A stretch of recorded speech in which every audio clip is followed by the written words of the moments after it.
two female electricians. I must be getting my leg pulled or something like that.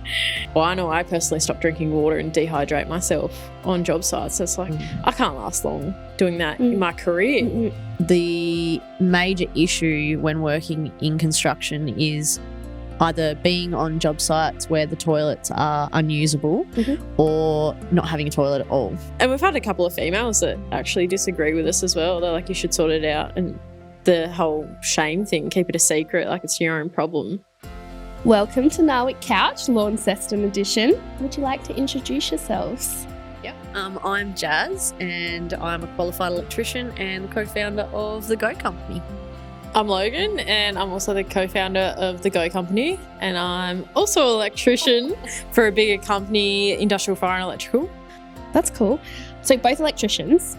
What has the journey looked like to get to where you are? Jazz, do you want to go first? Well, it all started being an apprentice. It took me about 3 years of applying for apprenticeships before I finally got looked at, and the only reason I got looked at was because the government actually put on like a grant for hiring women in the trade. And so I was quite lucky, but also a bit unlucky in the sense that happened. But yeah, that sort of started off my career, and then did 4 years with a big commercial company called Degree C, fighting the fights of being a female in the trade every day. I was the first female for Degree C in Tasmania. So having to come into the trade and have to basically, I don't know, like learn how to be a female in the trade, especially around the men, because they'd never worked with women either. So they had to learn what it was like to be around a female and how to respect me and all that sort of thing. But it was fine. And then I was made redundant during COVID, became a civil electrician, and I did that for 7 months and then realised I wasn't learning much. So I started seeking a job in domestic electrical, and I've been with All On for 5 years now. So, and I can't imagine being anywhere else. He's been very supportive of us with the Go Company, and yeah, it's been great. So, yeah. Why do you think it was so difficult to get an apprenticeship? Honestly, I think back then women in the trade just wasn't a normal thing. Like you see older women who are working in industrial places as electricians, but you never really seen them in commercial or domestic electrical. And I think that was just because of how hard it was physically on your body, and also having access to toilets, having the facilities to be a female on site just wasn't a thing back then. And I think it just took some real strong women to come in and show that we actually don't need that much. All we need is a toilet. And yeah, that's pretty much all it took. And I think, yeah. Do you think people were actively filtering you out because of your name and gender and going, we don't want to deal with that? Yeah, absolutely. And honestly, like when I first started, I was so little and petite and not very strong, and there were so many things that I couldn't do physically. And then it took me going to the gym and lots of little things like building the muscle and the mentality to be able to handle the job, as well as like when you get your period on site, having to have that awkward conversation with the boys and being okay with that conversation. Yeah, there's a lot of barriers you have to break before it's normal. And so I think for men, having that, they're not used to that unless they've got wives or daughters. They're not used to having that around them. They just want to come to work and not have to deal with women's issues. Yeah. So, sorry. What about you? Okay. How'd you get into it? So I did electrotechnology at college, and I was the only female in that class, and we got told to go do work experience, and they helped us find a place. And Tas Networks wanted to put me on, but I got quite bored when I was on work experience. I was like, I might keep looking, and just went door knocking everywhere. And then Lister Electrics put me on for work experience for 3 weeks. And then school was like, are you coming back?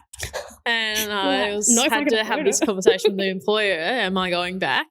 And they're like, oh, no, we'll put you on. But the 3 weeks was definitely to see if I could do it, if I knew what I was doing, if I was capable, the sort of warm-up period of having a female around, because I'd never worked with one, didn't really know if a female actually wanted to be in the trade or not and what that looked like. But, yeah, he doesn't regret it now, and he's proud of me of how far I've come. And we then got bought out in my 3rd year by Industrial Fire and Electrical, which is a bigger industrial company. And again, I was the first one female there, and my boss sort of is older and doesn't know sexism as such. Like, he's trying to do the right thing, but it comes across bad. He brought all the boys in for a meeting, was like, you need to change attitude, you need to change swearing, like stop swearing around females, like trying to change a whole culture for me to go in. And then did you ask for that? No.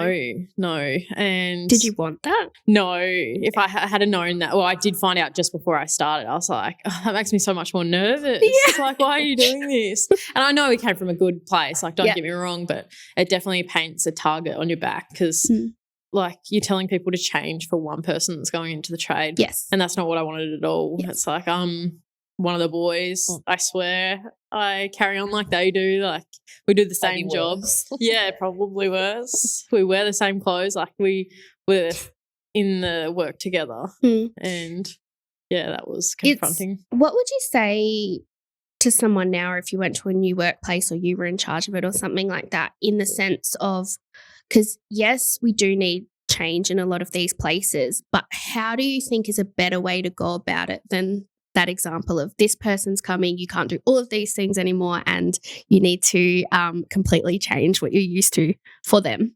Like, what do we do instead, do you think? Yeah, definitely don't do a culture shock, that's for sure. Slowly implement things, like have the conversation be around, like change the language with clients, and when you're on the work site, like, we can be positive. We don't have to say the F-bomb every time something goes wrong. Education. Yeah. Like, women are the same, and we want to have conversations, and educated conversations as well. I think guys think they have to dumb everything down for us. So it's like, no, we get it. We do. Maybe we didn't need a different explanation, but we get it. I don't know. What else? Oh, toilets, clean toilets. Yeah. Tidy up after yourself. It's the same. We're just the same as men. Yeah. We just, some of us need toilets. Yeah. We come back to the toilet thing because it's horrendous. It's so bad. It's dirty, or there's no water, or, well, you can't even get a toilet on site at the moment, can you? No. So, and I think it's perhaps easier for people who can pee when standing, because you don't have to worry about what's around it. In fact, you don't even need to worry about a toilet. You just need a space to turn around. Oh, yeah. We would love to do that. If we could not have to be a pain and ask for a toilet, gosh, I would love that. But we haven't got a choice. Yeah, exactly. It's one of those things. You didn't ask for this. Please, you cry for help. I'd like to stand. Hello. Oh my goodness. So you both sound like you had a real tenacity and persistence to get into being electricians. When did you know that that's what you wanted to do, and why do you think you felt so passionately about it? For me, my dad was an electrician, so we worked on the tools together. He was a sound and vision technician. So we used to do big festivals. We did the AFL Falls Festival, a day on the green. Heaps of really cool places that I got to work growing up, and so I knew I always wanted to be on the tools or doing something like that.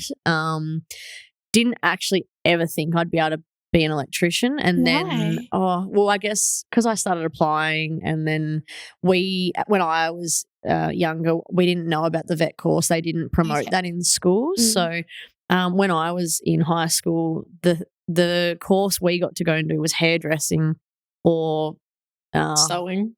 Yes, sewing. Mother's club. Yeah. Like, there wasn't any what's the word? Like, they didn't push you to go and do construction. I think there was a chance to go and do MDT, which was woodwork. But there was never any, when you did those career days, they never said, oh, do you want to go along and be in construction or be a mechanic or any of that sort of stuff. It was, do you want to go and do hairdressing and makeup? So I think the encouragement in school was never, I just assumed that you just couldn't do it. And then when I just graduated school, I was like, right, I'm going to start applying. What's the worst that can happen? I don't get it. And then it got to the second year and I said to my dad and my mum, I was like, okay, obviously there's something here. I'm not going to get the apprenticeship. Women can't do this. And when I lived in Devonport, so there was no female electricians at any of the places I had applied for. And so in my mind, I was like, oh, well, it just must be a thing. Women can't do it. And then what did your parents say to that? My dad was like, no, you can do it. You can do this. My mum was very supportive. She has had my back since day one. She is like, just keep trying, keep trying. She goes, do you want to talk to anyone about like what you need to do? And I said, no, I want to do this all by myself. I was very, very determined. And then my dad actually asked someone down here who he knew how I get an apprenticeship, and he said, tell her to apply with us. So I moved my whole life down to Launceston and I applied and I didn't get the job. But only because you have to do what's the maths thing beforehand? Oh, the literature, maths, and yeah, you have to do some test before you apply. And aptitude test. Aptitude test. Yeah, I failed that. And then they were like, right, we'll give you another go for next year. But we believe we would love to have you on board. And so then the next year, it was my third year, I applied again and did the aptitude test, failed the first time, and then went back for a week, sat with one of the guys from TAFE, and he helped me learn what I needed to learn because I hadn't been in school for 3 to nearly 4 years. And yeah, passed it and got the job. It's exciting. So yeah, it was my little story. How about you? What was the question again? I think we veered off a couple of times. Yeah, no, I mean, the question was, you were both clearly very passionate about coming into this industry. Yep. How did you know that it's what you wanted to do? I was a little bit torn before I went down this pathway. So I wanted to be an event manager. I went to a uni startup day, interest day sort of thing. Yep. And I just had a bit of a negative experience when I went there. And I sort of had in my head, like, do I really actually want to go to uni or not? And that sort of answered my question that night. I was like, yep, no, I had a bad experience. It was easier for me to go down a trade path anyway. I knew I wanted to be hands-on and I didn't want to be in an office at all. Like, I did want to be a mechanic, but again, I didn't want to be stuck in that one spot. So electrician is sort of where I aimed for. And I don't know, I just must have been oblivious to anything because I was like, yeah, I'm doing it. Like, was your family supportive as well? Yeah, I think that no one went to uni I think maybe cousins went to uni, but no one immediate went to uni for our family. So there was never really a big push for it. It wasn't. Everyone just sort of got jobs or trades or truck drivers. So that was a normal sort of pathway in your family. Yeah. My grandma wanted me to be a hairdresser, actually. She's like, can you do that? And I was like, no. No, sorry, Grandma. No, sorry, I'm not doing Grandma. that. Nice try, but yeah. She pushed so many times because she helped me sign up to college when I moved back. She's like, yeah, you want to do hairdressing? No, I'm not Grandma. She's buying you scissors for Christmas. Yeah. Well, she wanted me to do her hair. I was going to say she just wanted her hair done. Only reason, yeah. That is so funny. How did you meet? The two of you. This is a good one. So I really wanted to get fit and get into running, and I seen Logan was running and she was very fit and doing all that sort of thing, and I knew she was an electrician, so I was like, oh, I probably need to make some more electrician friends that are girls.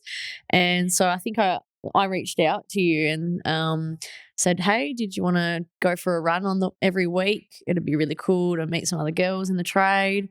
And I really would like to get into running.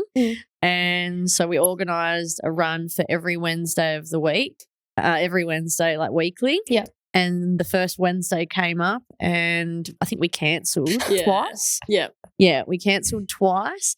And then one day I was at work and I was like sort of plodding along, and we just had a meeting with a couple of our females at work about hygiene and all that sort of thing. And then I got ticking away and I messaged Logan and said, we're having this issue at work. Do you have this issue? Would love to chat.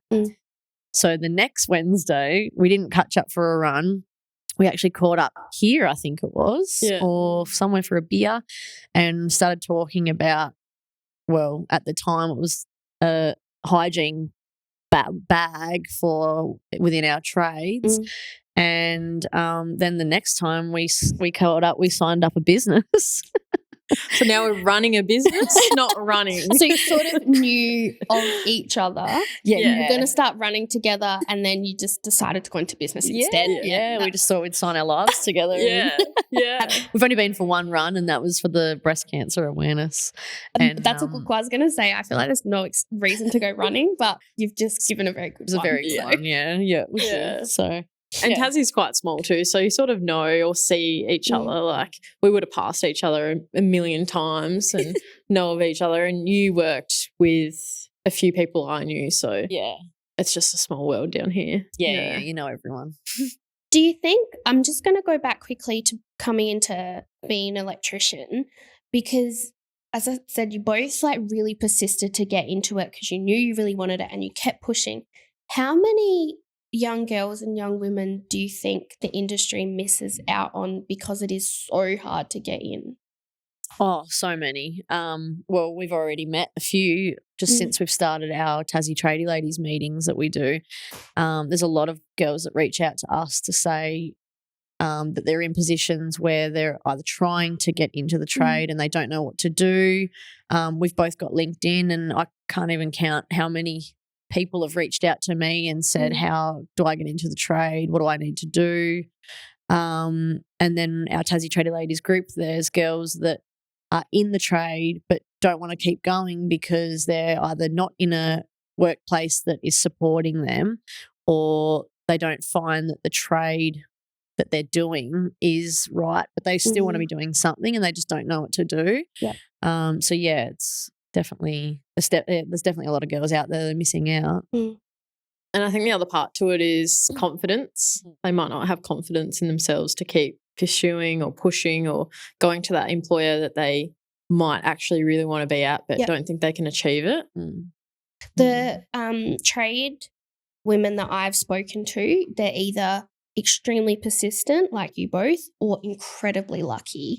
There never seems to be people who are like, I just applied and I got the job like everyone else. It was either, I called 100 places or door knocked, or it took me 3 years, or, that kind of thing. Or, I just got really lucky because my dad's best friend took me on as the apprentice. Like, it's never seems to be It's got the job. a nice pathway that's like, I applied because I wanted to and I got in and everything was fine. It's so sad.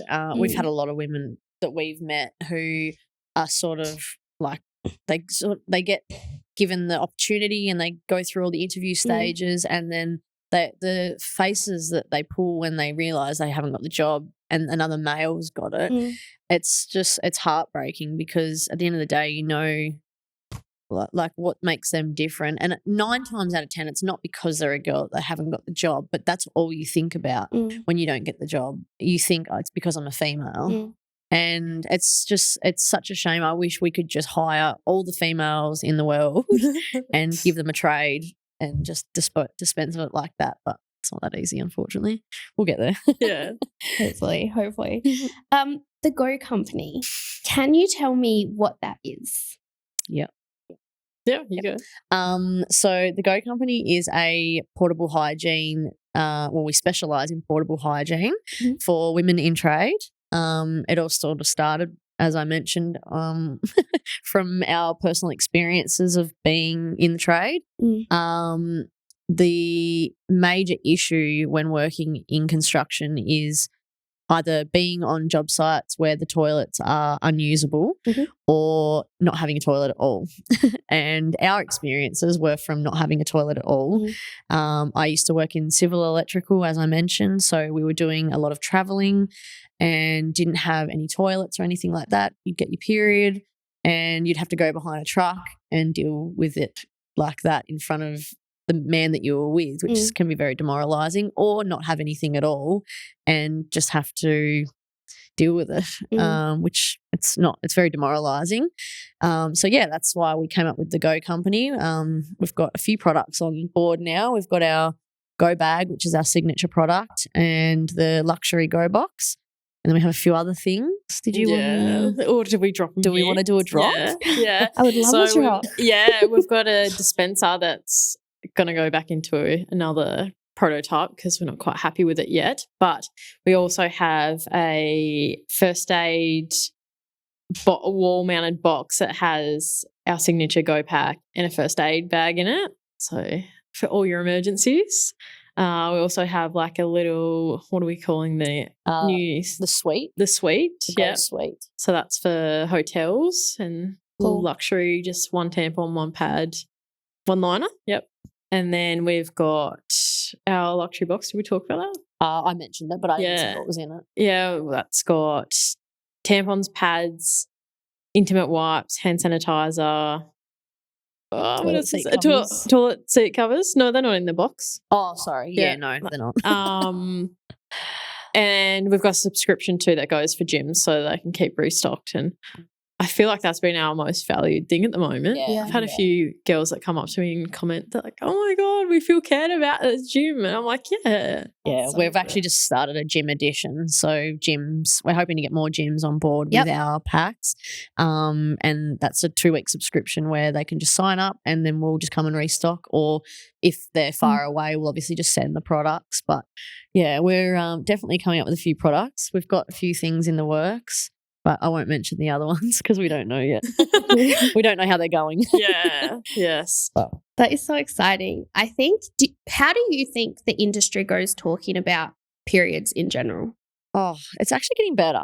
It is getting so much better. And I don't know if it's because of what we're doing or if it's just people are getting a little bit more aware of it because there's more women in the trade. But I've noticed since we started the Go company, it is getting a lot easier because men, I don't know, it was such a stigma before where men were so embarrassed to even hear the word period. And now they're like, we've sort of tried to explain it in a way where it's normalized instead of just being blood and gross things in your face. It's or negative as well. On your rags. Like if she's in bad mood, you're on your rags. Yeah, we've sort of tried to disguise it, and that's the reasoning for the black and white is because we wanted to keep it discreet and make sure that men are still comfortable when they see them on site, or if our advertising and all that sort of thing, they can feel like they can share it, or they feel like they can click on the link and not have some big red sign in your face. It's like, yeah, we want everyone to feel uncomfortable. And at the end of the day, we can't help it. Like I said before, we didn't ask for this. It's just life and it's just how it is. So it's definitely more talked about now. And a lot of the guys I work with are constantly like, oh, how's your period business going? Yeah. And it's so But funny. they actually care when they ask they too. do. Yeah. The young ones are like, I've asked couple of them to be a model for me. And they're like, yeah, no worries. But then I've had this conversation with my boss about the bags getting put into our vans. And he said, no, I don't want the boys to get embarrassed about it. And it's like, I don't think your 16-year-old boys are getting embarrassed about a black bag. Not at all. Yeah. And I've even asked a few of them, like, does it embarrass you? And they're like, no. It's literally just like a first aid kit and you can't even see anything. It's a black bag, the same size as a first aid kit. And you just put it under your seat. You don't even have to look at it. Yeah. So I think it's really interesting, right? Because I think men aren't born embarrassed by period stuff. No. That is taught to them. Yeah. Where do you think it comes from? Like it's like honestly, us. Us? You reckon? Because we get nervous about it? Yeah, I feel like we've created the monster from us. Yeah. Because I guess women are taught in some, like, that there's shame around it as well, and then that's passed on, and then perhaps the men feel embarrassed because they don't want to make the women feel more shame, and it's just this cycle, perhaps. I think honestly, I think that's what it is. I think it all started with us, because I know what I'm like when it comes to that time of the month and you need to tell your boss and you're like, oh, it's that time of the month. Sorry, I need to go home and change or whatever conversation. And then they're in that awkward, like, oh, okay, what? I don't know how to respond to this because you're being so awkward. So, but whereas now, if I message my boss, all right, I'm like, hey, Dave, just letting you know this has happened. I will go sort my stuff out. And he goes, bloody girls, like, just joking. But it's like, we've just got a joke now. It's fine. And so once they see us coming out of our shell about it, that will make it easier. Maybe we created the monster. Yeah, we're the problem. Nothing new. No way. No. It's internalized misogyny and the patriarchy teaching us this. But it's good, right? Like, I think it's, to your point before, Logan, about education, if everyone's a bit more educated and taught things and understand, then there's less space to feel awkward about it because you understand. So it's about, like, teaching the men and teaching the women and just bringing everyone on the journey so that there's less shame and stigma around it. I think that's really all it is. Yeah, I agree. I think a lot of them forget that there's actual health risks that come involved with us, and toxic shock, and actually having to change a tampon at 6 hours now, I think. 6 to 8 hours. Every 3 hours, I think it's changed down to now. Even, whatever it is, we've got to change it. And some people are heavier and some people are lighter and whatever it is. But I think that we actually have to change it. It's like, or we it's not an option. Or we die. Full stop. Yeah. Period. Yeah. Period. Do we need some, like, safe work method statements on periods? Have you faced any backlash from people who don't understand what you're doing? If you're talking about the Go Company or saying what it is, have you had anyone go, oh my God, don't do that? Not really. Not yet. There's been a few comments. Yeah. But you're just like, whatever. There's definitely been people where because we've spoken at a lot of, I don't even know what you call them, events for people like HIA and the building events. We're trying to get in front of the builders who actually run the job sites, who provide the portable toilets. We're trying to get in front of some of those people. And when we talk in front of those guys, you do see some of the older men especially sort of wander off. And I don't know. It's more like, oh my gosh, what are we listening to here? I'm here to learn about building, not women. It's, there's definitely the ones who you struggle to get their attention, and it's tough. But it's normally the ones that are about to retire too. So you're like, yep. Get out, just leave. You're not going to buy them anyway. Enjoy the golf course. See ya. Yeah, exactly. But we've also had some really positive feedback come from them as well. So it's, And we've had a couple of females that actually disagree with us as well. They're like, you should sort it out. And the whole shame thing, keep it a secret, like it's your own problem. Yeah. It's not our own problem. The wives. It's always the wives of the business owners who are like, why should we be purchasing this for you kind of thing. But it's like, well, at the end of the day, we didn't ask for your toilet to be dirty that you supply to us. If you do supply one. If you do. Yeah. And when you don't, well, you should. That's the thing with the packs. It's not just them supplying you pads and tampons. It's the education. It's the conversation starter. Yeah. It's the hygiene. It's not just you giving us tampons. It's and it's the alignment as well, right? Like it's showing that you're being proactive about understanding women and women's health issues and women's needs. Absolutely. More than like, obviously, yes, it's nice to have the physical products, but it's also that piece you're doing to show that you're thinking about it. Exactly. Yeah. There's nothing worse than going to a job site, and 9 times out of 10 there's never running water when we first go there anyway. So your hands are dirty and you can't wash your hands. These packs have wipes, sanitizer, disposable bags, things that can really make a big difference to keeping that hygiene for men or women. It doesn't even just have to be for females. Like, no one likes having dirty hands when they need to eat their food, or for us, if we have our period and we have dirty hands, it can be quite, a bit of a a hard one to tackle. But Yeah. Did you, in the early days of the Go company, or when you started talking about the concept or the needs, did you ever have a moment of, oh, do we want to be those women that align with periods? Yes. It's still a struggle every day. It's like nearly an imposter syndrome thing. It's like we work so hard to prove that we are good women in the trade. Like we have built up 10 years of like, we can do this, we can lift the ladders, we can move this, we're just as smart. Just to come back and be like, we need period products, we need hygiene, we need toilets. And it's like a bit, women, like it seems like we're a bit of a whinge now. It's sort of hard for us to take that pill and like swallow it. Yeah. How did you get over that? We're not over it. No. I put my blinders on. I'm like, well, it's, and when you do talk to people, they're like, oh yeah, you actually do need it. Like you're not just sooking. And it's like, yes, thank you, you get it. But at the start, you're like, how is someone going to take this? Are they just thinking that we're sooking? And it's not the case. It's an actual need. I know I personally stopped drinking water and dehydrate myself on job sites. So it's like I can't last long doing that in my career or even day to day. Like I was getting headaches pretty severely in my like second year and felt like I wanted to quit the trade because I was going through just a hard time with my body and life and stuff.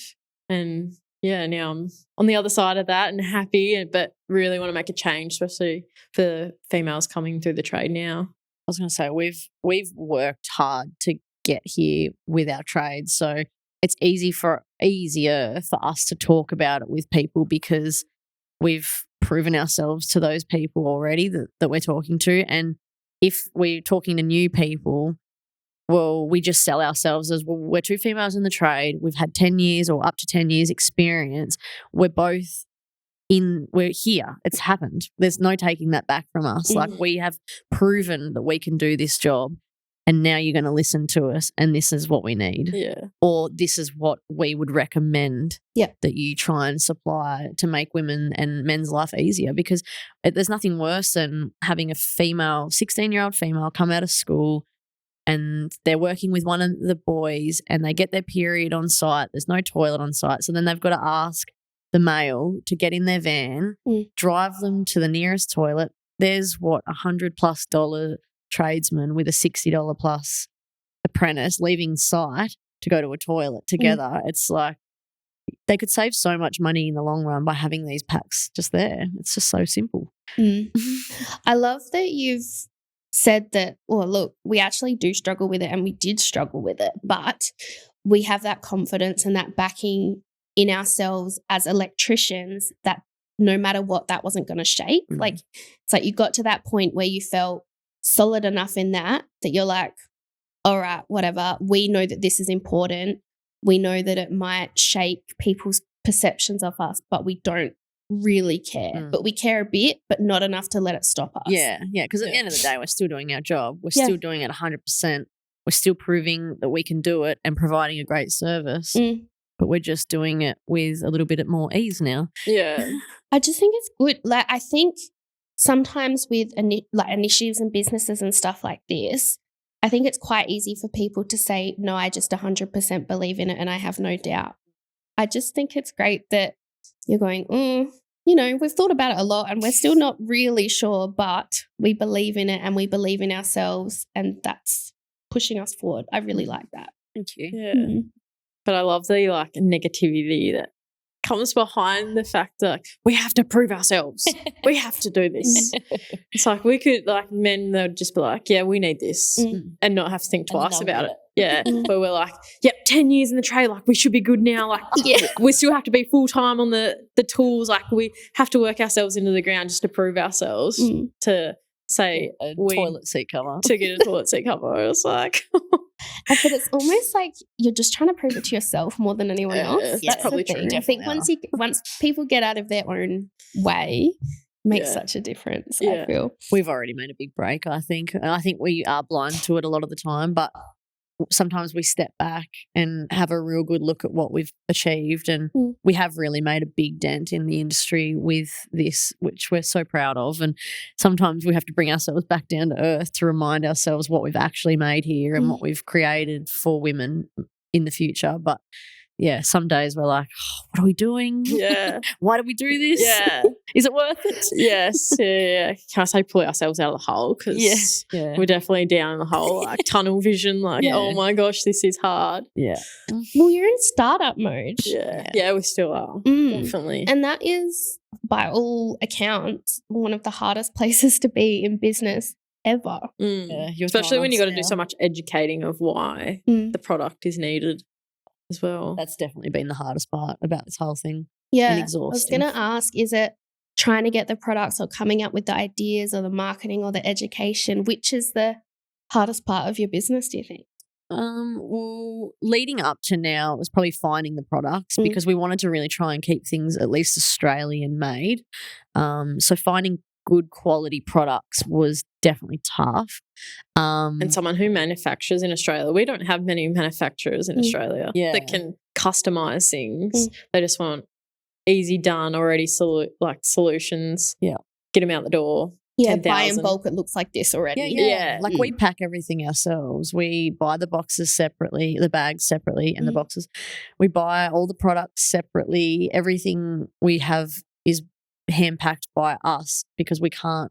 It's not a thing. No one's ever done it before. So I don't know. We might have to start a Tassie manufacturing company next. Yes. Yeah, why not? Tassie's got some cool manufacturers of things down here. Yeah, we do. Don't we? Cool stuff. Why is it important to normalise periods?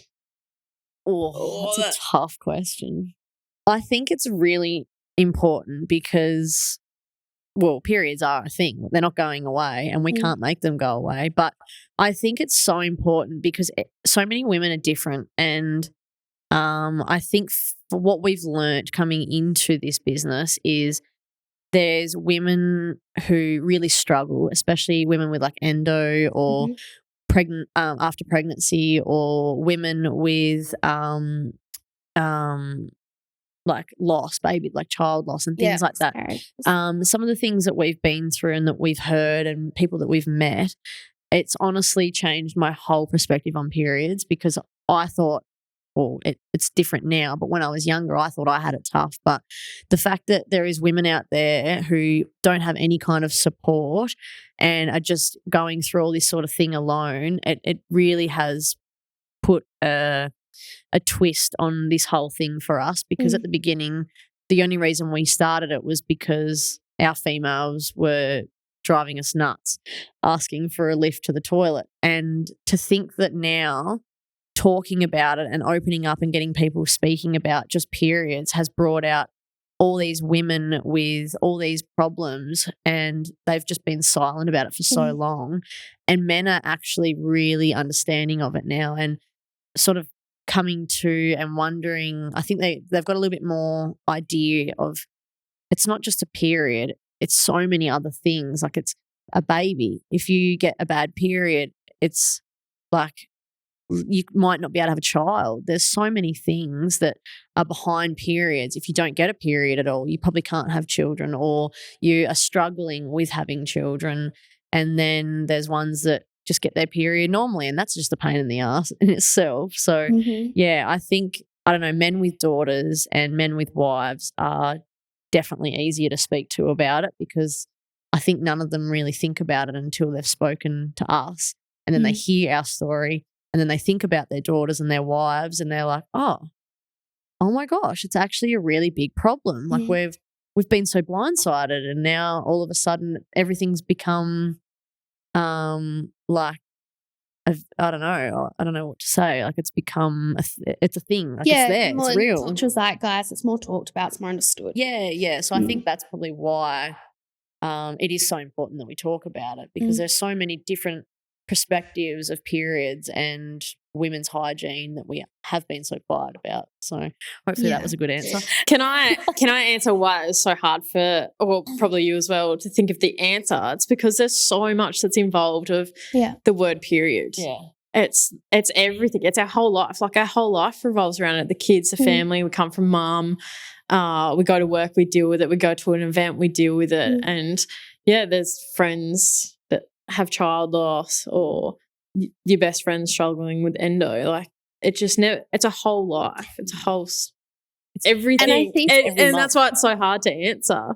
Yeah. Got And I think goosebumps. it's also like the whole menstruation cycle, right? And the hormone cycles and what that means at different phases and how people take that. And I mean, PMS has probably been used as a bit of a derogatory phrase historically, but now with more awareness of PMDD and things like that, you I'm a woman, so I probably have a lot of conversations with other women. So perhaps to me, it's a lot more like people are talking about it, maybe not as much as I think, but that awareness of even just where you are in the cycle and how that affects you. And, you know, if you might need some more rest, or if you're eating 4 bags of chips that day and you have the understanding of why. Like, I don't think we were brought up with the awareness of that. No, I think, or even the education around that. Like, I didn't even know really what my cycle was or what your hormones were until we started this, to be very honest.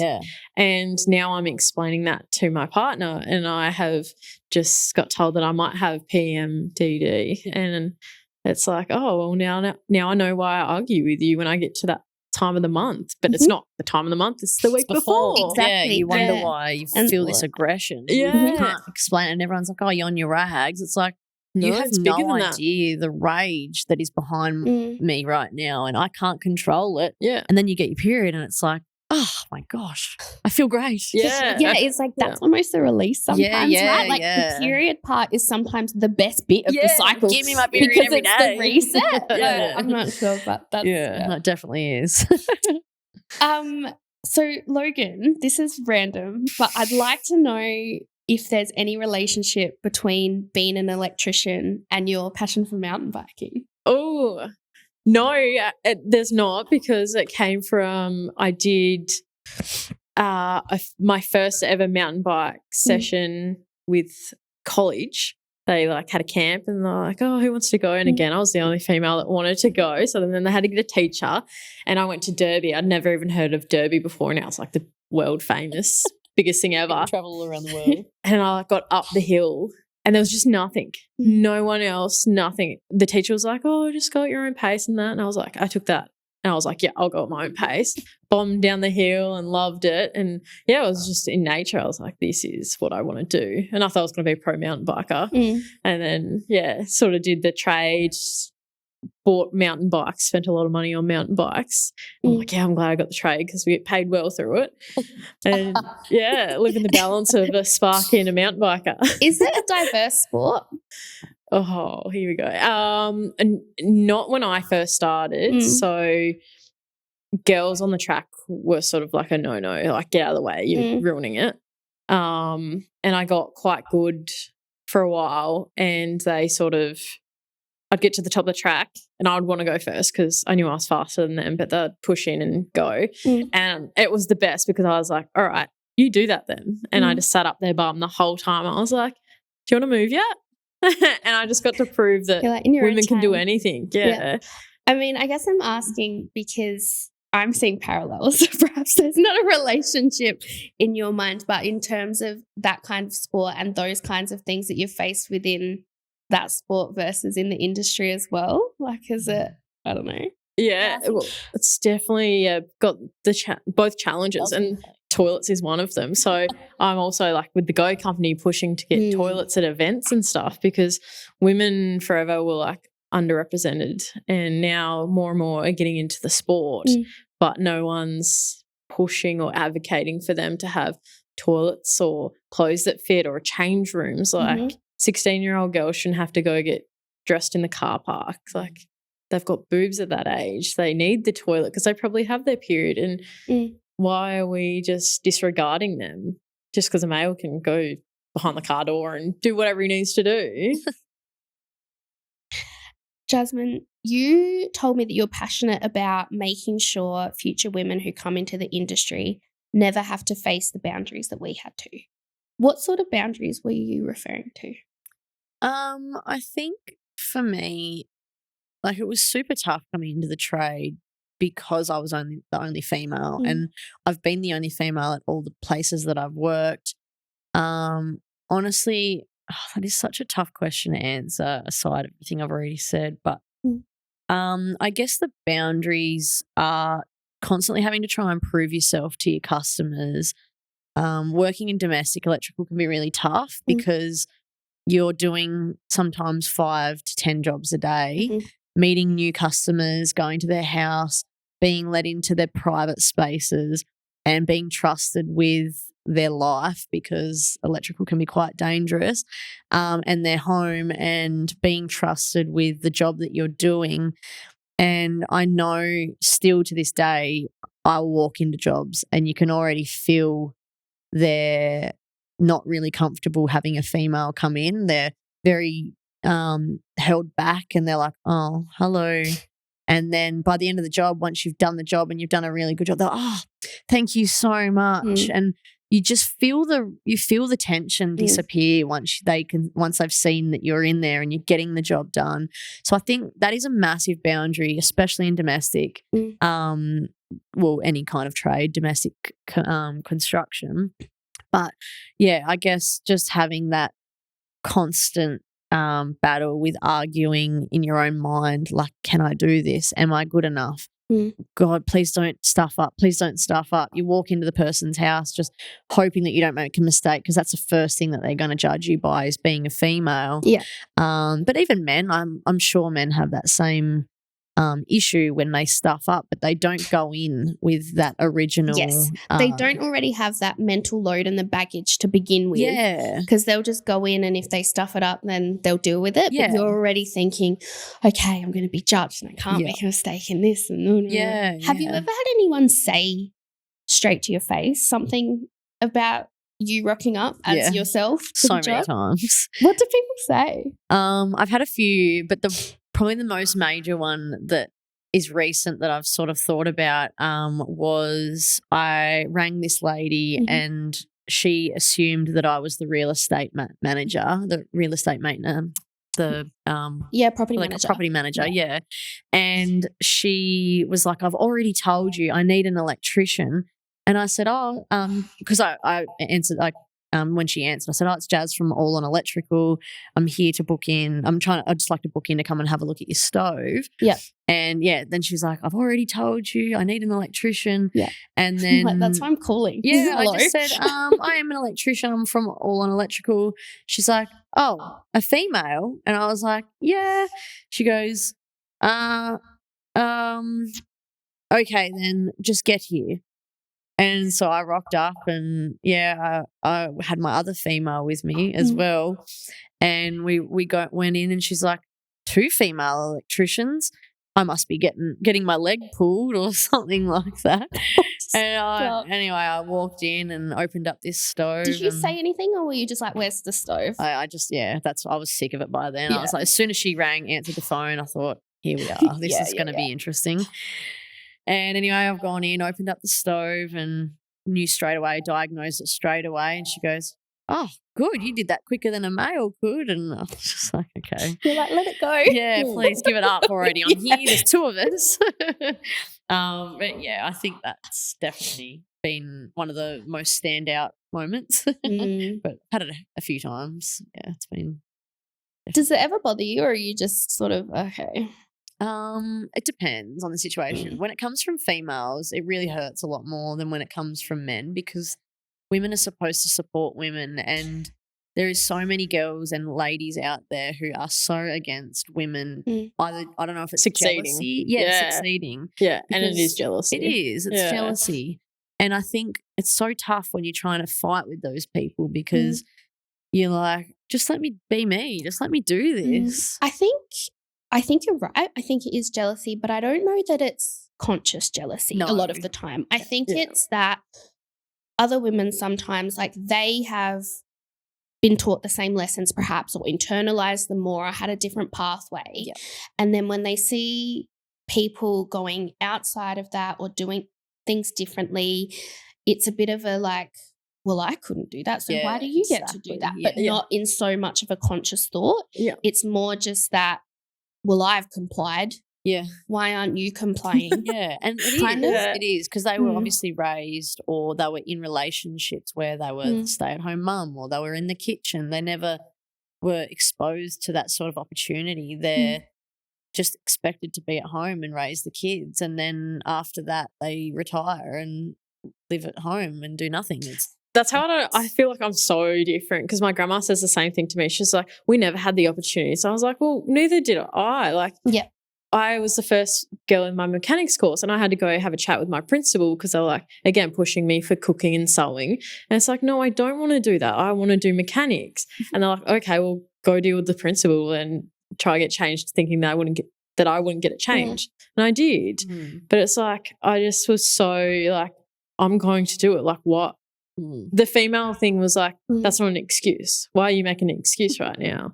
So I don't. Yeah, I just feel a bit. Point. We didn't have the opportunities either, Grandma. Yeah, I just took it. Yeah, we had to push so hard. So it annoys me that we get the backlash of the what's the word, when they're jealous but they don't know it. What you said before. Yeah, I want to say constant, but it's not constant. When they're jealous. Oh my God, conscious bias. Unconscious bias. That is the word I'm after. Unconscious bias. Yep. Yeah. So it's like, oh, don't put your jealousy onto me. Like, you can do whatever you want. Yeah, it's that internalized parts of the lessons. And I think when you've done it yourself your whole life, when you see someone else not doing that, whether you realize it or not, you kind of realize what you've missed out on potentially. And that's hard to face. And you can understand, but it's such a good point when you're like, it hurts more coming from women. Yeah. Like it does, because you're like, we should be lifting each other up. Like there's already enough from societal expectations and ourselves and the men and, everyone else that at least let us have the girls. Yeah. And it makes you such a strong person though. Like, coming from a background of men, I grew up with all boys in our family. I think I never really thought, especially that's why I came into the trade, because I was like, I just want to work with boys. I don't want to deal with women. And I think coming into this business and having the Tassie tradie ladies and meeting more women, we've met so many women like us who have come into the trade to work with the boys. But at the end of the day, you really do need other women to boost you up and to bring you back down to earth where you are still a female. You do need other women to talk to about these girl things, because you can't talk to men about it. They're never going to understand. You can talk to them, but they're never really going to be on the same level of understanding it as you are. And that's why I'm so grateful I've met Logan, because she's much more outspoken than I am, and like I'm such a, I don't know, I just keep it all to myself, where Logan's like, no, I don't care, I'll tell him how it is. But it's like, it comes from a point of like, I think everyone should have equal opportunity. Like, I'm not a feminist, but I think we all need to have equal opportunity. But that's feminism, right? Like, I think so. That's interesting. You say I'm not a feminist, but I think there's equal opportunity, and I have a period company. Like, I'm so sorry. You are a feminist. Sorry. I am. And that's what's the one for like all for women though? But it's the negative one, and I know feminism's not a dirty word, right? No, but it's been made to be. I agree with you. So it's sort of you don't want to. Sometimes you don't want to say, you don't want to align with being a feminist because you don't want to be seen as an extremist. Yes. But that's like not what it is. That's why I said what I said. Just saying. I am a feminist. I am. And that's just kidding, everyone. I am. That's okay. But even like that's such a good point. Zoom in production on that. It's such a good point though, and good that you said it, because people will say, I'm not a feminist, because they don't want to be put in that bucket of like man-hating, like burn bras, whatever group. But it's like, to say I'm not a feminist, but I would like equal opportunity. It's like, that's all feminism. Yeah. Thanks for calling it out. That's good. Like, I am. I'm going to send you a t-shirt that says feminist. I am a feminist. Wear those to Sydney Build. Yeah. So funny. Yes. What do you think the industry needs to become a more desirable place for women? So we've talked a lot about hygiene and acknowledgement and education. Do you think there's other big areas that we need to be pushing into that we're not currently? Leadership roles. Definitely. I would love a female boss, 100%, or like a manager that I I can want just to be a female boss. yeah. And like even us, we're doing business together. So it's like we get to bounce ideas off each other and we get to get told no from each other. And it's so like it's healthy, it's great. Yeah. And it's pushes you further ahead, I think, as well. When you get pushed back by a male, you're just like, oh yeah, typical. Like Here we go again. Yeah. Where when you get pushed back by a female, you're like, I feel that you get driven more to do better, or you get critiqued in the ways you need to. And it comes back to my mountain biking days. Like if there was a better female than you learned so much more. Where when the boys were better than you, like typical. Sick. The boys are always better than me. Like Yes. But when you saw like a girl do something, you're like, great, I can do that, or I can learn how to do that. And it's just when you see a female above you, you're like, that's where I want to strive to, or I know it can be done. Yeah. So I think leadership roles. Yeah, leadership for sure. I had something and now I've forgotten what it was. No. That was a great answer. It was a great answer.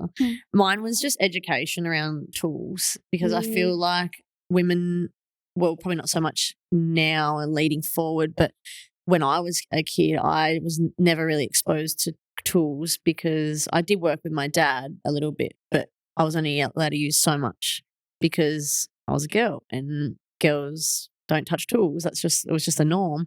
And I think having young kids more exposed to tools and learning what the real tools and the real uses for them are is such a big thing, because I know our female apprentices there's still tools that they're like, what's that? I don't even know what that is, or they don't know what it's for, or they don't know the correct tools for the correct job. And I guess that does a lot of the time come down to us being able to teach them that, but they're also not exposed to it in certain situations like the boys would be. And that comes down to working on bikes or working on cars.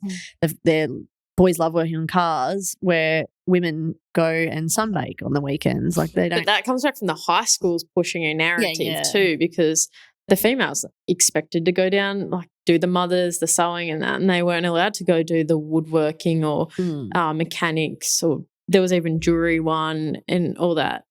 So it's like they can't have an opportunity when they're sort of forced down a certain pathway. And I think schools really need to start changing that and be like, right, we're going to have a whole girls' day where they come just have a look. And I think you'd be surprised what you'd get some girls out of that, because they're like, oh, it's not as scary as I thought it was going to be. Like, oh, a drill's just a drill. Yeah. It's not like some scary thing. Yeah. You don't get taught to change a tyre. And that's like the most pivotal part of your life. You have a car forever and you don't get taught how to change a tyre. I just think that blows my mind. I don't know how to change a tyre, but I do know the difference between all my drills. So I'm going to take that as one. That's point. a win. That's a win. I'll give you that. I'll give you that better point. than nothing, right? Yeah, definitely. I would be stranded on the side of the road calling the RAA or my dad, but I can put the holes in the walls where I need them. Oh, yeah. So yeah, no, that's fine. That's you all win right. some, Yeah, you lose some. you win some. Exactly. You win some, you lose some. Oh goodness. And that's what you pay insurance for anyway. So Yeah. I'd probably stand there even though I could change a tyre. Like, I'm calling Come them get also me. because I can't be bothered.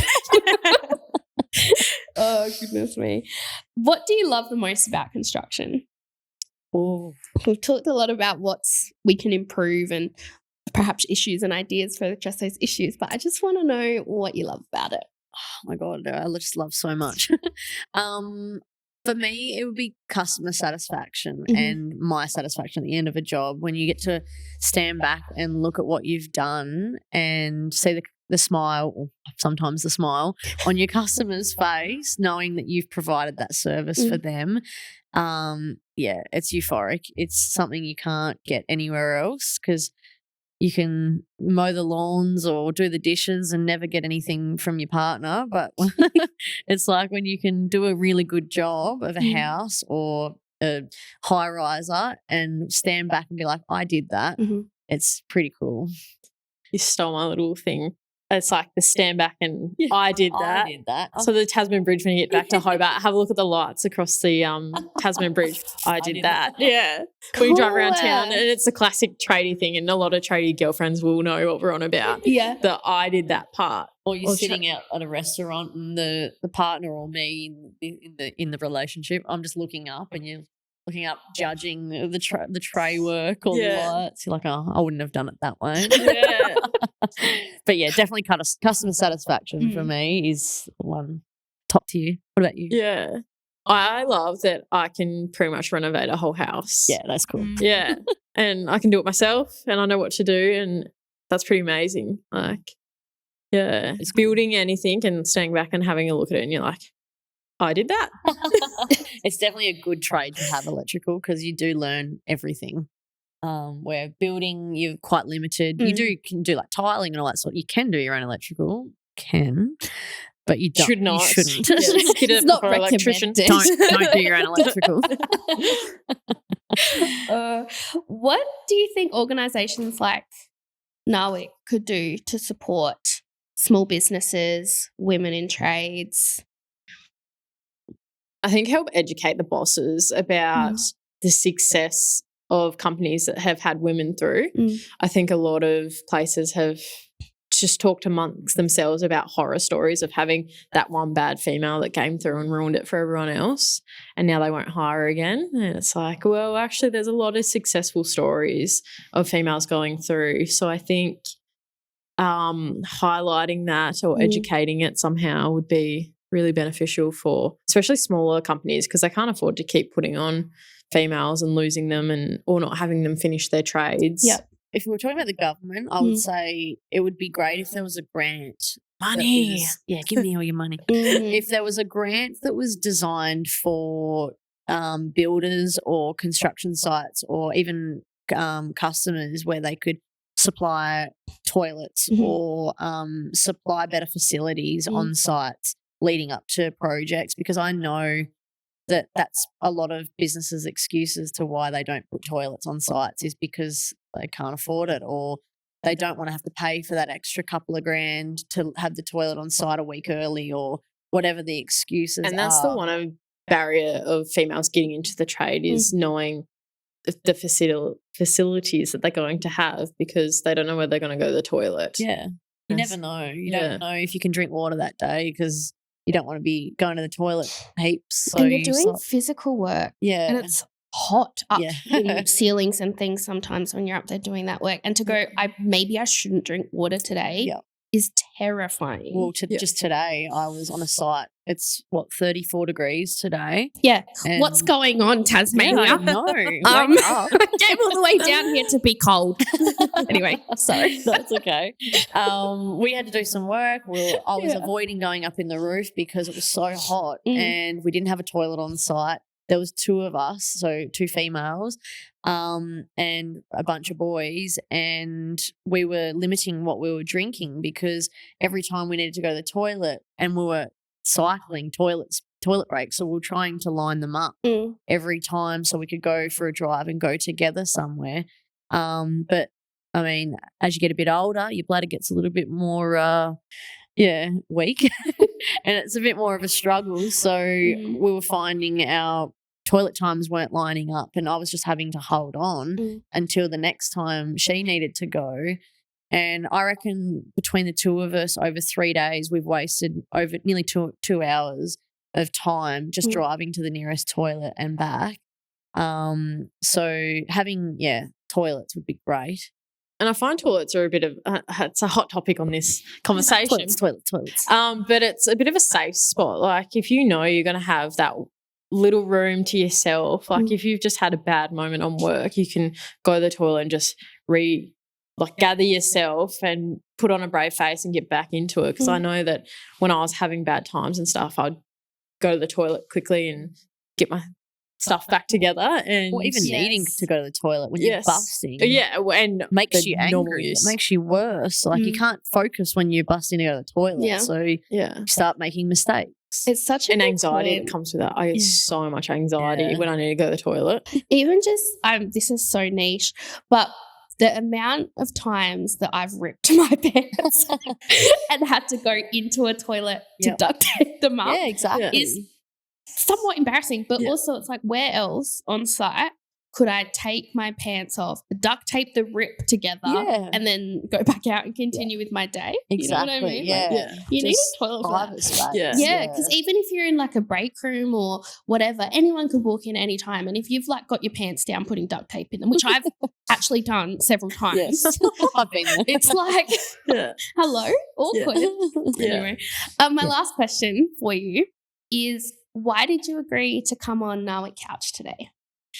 Well, for me personally, I'm loving the fact that we get to talk to different people and be asked different questions, and it really activates different parts of my brain to what we are capable of and what we've actually done and what we have been able to achieve. And the fact that we get to share our story with people such as yourself and NAWIC and other businesses who are going to be listening to this.